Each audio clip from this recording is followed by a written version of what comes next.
Hi, it's Constant Angler. As a follow-up to my wrasse fishing with Senkos video, I just thought I'd like to show you a few of the hooks that I use and what size lures I use them with. So if we start off with here, this is what we call, so undo this one, an EWG hook, which basically means extra wide gape hook. So it's got a wide gape on it. It almost provides like a keel effect to the bait. Sharp and weedless. So if I show you how we rig it, you might have probably already seen on some of my videos. We push the point in through the center of the head. You want to be pushing it in enough for the hook keeper bit there, about that sort of length, and then you want to be pulling out to the belly of the bait, pushing the bait up and turn the hook over, twisting the bait around so that the belly is on the bottom, laid alongside like that. Mark with your thumb or your finger, or whatever you want to, where the hook's at, and pull through the middle, and then you should have a Senko rig like that. And all we do then is expose it. So there's a little recap of what you would have already seen in some of my videos, hopefully. This bait here is a 3-inch, this bait here is a 3.5-inch, this bait here is a 4-inch, and this bait is a 5-inch. They're all on EWG hooks. So what size do I use? Well, if we start with the smallest, the 3-inch, on here I've got a size 2 extra wide gap hook. So for 3-inch baits I use a size 2. For 3.5-inch baits I use a size 1. For 4-inch baits I use a size 1.0. And for 5-inch baits I use a size 2.0, which is what I have here, or even a 3.0. You'll notice on some of these baits they have an egg sac, and some of them have a hook keeper section there. It's just a little, just had some of the plastic removed there basically, and your hook sits nicely in there. So there's a guide to your hook sizes. If your hook sits nicely in the little hook keeper, you're generally fishing the right size hook. Now there's another type of hook which I very often use with Senkos, and you'll see you could use them all the time, to be honest, but I prefer sometimes the extra gape of the hook. It exposes more of the hook point when the fish bites down. But as you know, wrasse don't have big mouths, and sometimes when they're being really finicky, which you'll see on my finicky January wrasse video, it's better if you have less of a gape to get the bait into the fish's mouth. So if we look here, I have 3 other baits. I have about a 3.5-inch, something like that, 3.25-inch bait, and on here I have what we call a weedless worm hook.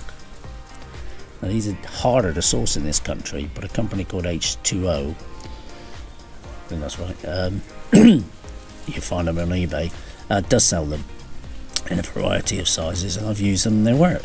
So this one here is a size 1.0.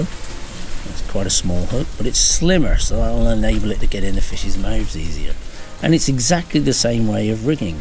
So through the center of the top of the bait, the head of the bait, looking at the size of the hook keeper there, putting through the belly, up and around. Mark with your finger, your thumb, and the bend of the hook is, pull it through, and away you go. And there you go, and then same process again to expose. So this is a 3-inch bait on a size 1.0. This is a 4-inch bait on a size 2.0. This is a 5-inch bait on a size 4.0. If you notice, the sizes are a little bit bigger for these, but all manufacturers, the problem we have, they don't standardize the size of the hook. So you might buy a 1.0 from one manufacturer and it might be a size 1 from another. Yeah, if your hook seems a little bit small for your bait, you can always shorten your bait, or another thing you can do is, if I show you with this one, you can go further into the bait. So instead of looking at the length of that keeper now, we're going to go in, say, 1 inch. Pull out of the bottom, Pull your bait up and over. So the eye is actually inside the bait there, and rig the same as before, just everything.